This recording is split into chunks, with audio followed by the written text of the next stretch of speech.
Yo, selamat datang di Freaks Channel. Kali ini Mimin akan membahas manga Sumasu no Valkyrie pada chapter terbaru, chapter 51. Oke, langsung saja.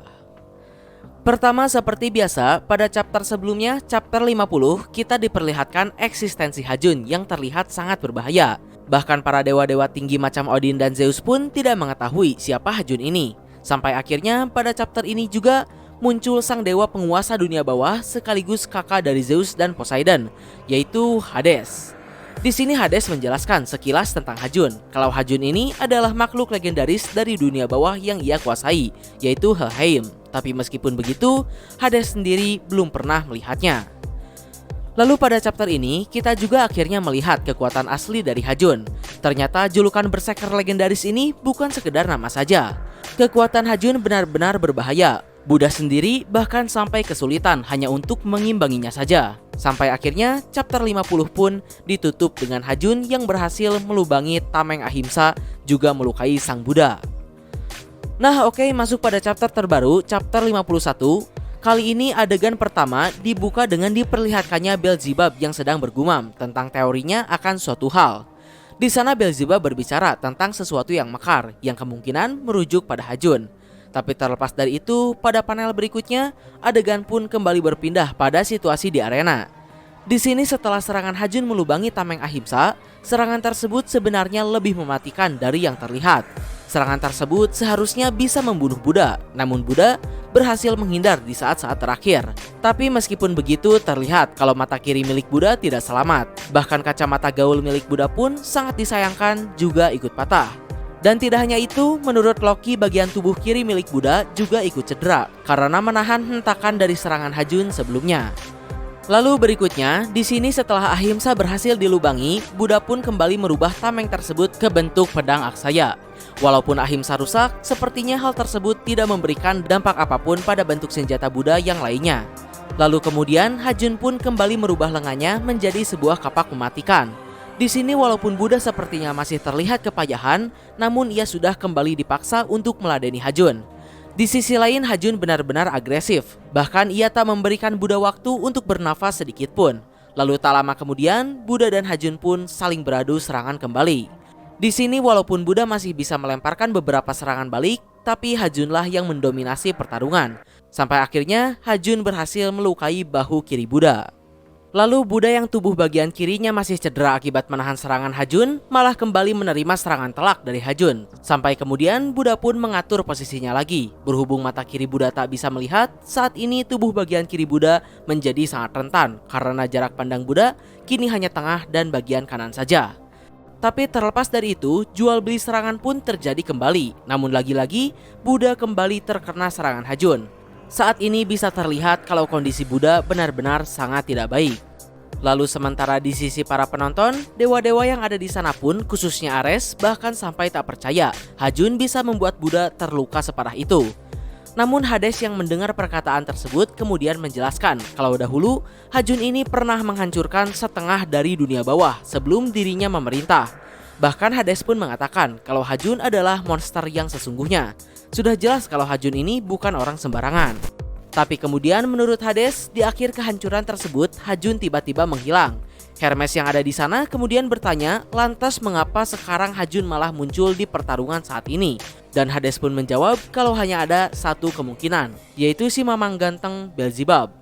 Jadi di sini terungkap mengapa Zerofuku berubah menjadi Hajun. Menurut Hades, ketika Hajun menghilang dahulu, Beelzebub mencari sisa-sisa dari Hajun yang menghilang. Dan dengan metode yang tidak diketahui, Beelzebub berhasil menciptakan benih Hajun.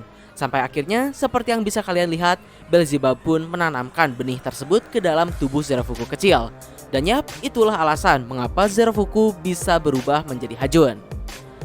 Lalu berikutnya, kali ini adegan pun kembali menyorot pada pertarungan. Di sini jual beli serangan antara Buddha dan Hajun masih terus berlangsung, tapi tetap saja Hajunlah yang mengungguli pertarungan. Sampai akhirnya di sini Hajun kembali lagi memberikan serangan fatal pada Buddha. Ia berhasil menusuk kaki Buddha dengan senjatanya itu. Sementara itu di sisi lain, orang-orang dari kubu manusia melihat kondisi Buddha yang cukup parah, mereka pun mulai merasa cemas.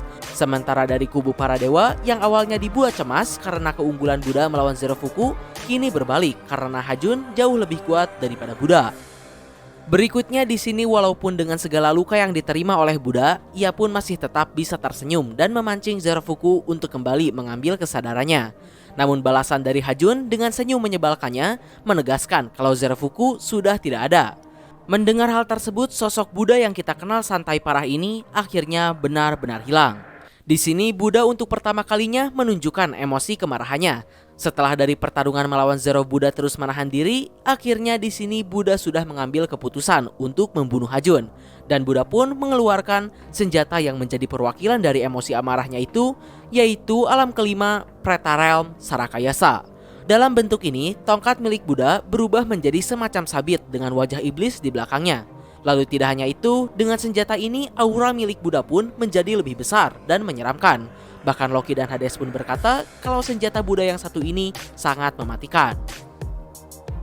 Berikutnya tak lama kemudian, Buddha pun meluncurkan serangannya. Dalam serangan ini, wajah iblis di belakang sabit Buddha berfungsi sebagai tenaga pendorong untuk mempercepat dan memperkuat ayunan Buddha. Tapi meskipun begitu, di sini Hajun masih bisa menangkis dan menghindari serangan tersebut.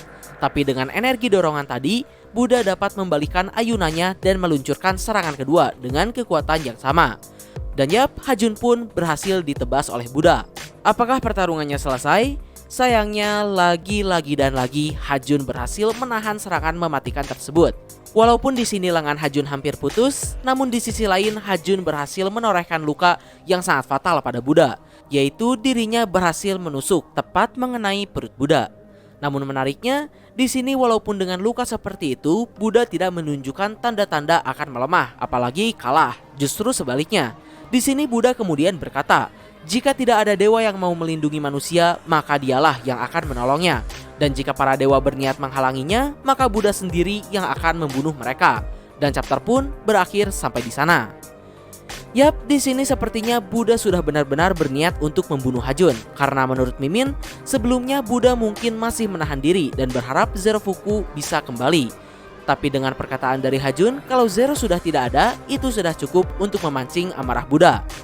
Ya, selanjutnya akhir kata dari Mimin. Pertama, seperti yang kita lihat di sini, Buddha benar-benar menerima banyak luka fatal. Dari mulai mata kiri, kaki kanan, hingga perut Buddha, semuanya terluka parah. Apakah Buddha masih bisa bertahan dengan kondisi tersebut untuk melawan Hajun?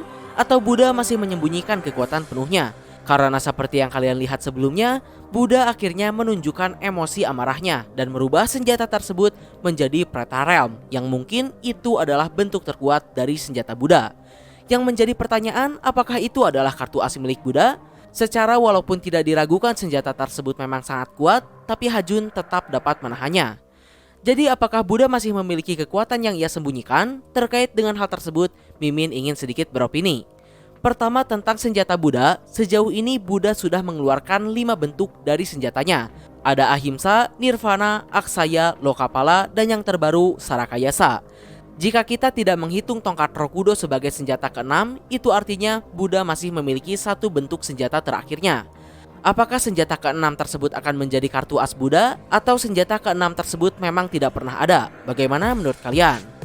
Lalu yang kedua, jika melihat dari situasi saat ini, bisa dipastikan kalau Buddha sudah berniat untuk membunuh Hajun karena penjelasan dari Hajun tentang Zorofuku yang sudah lenyap.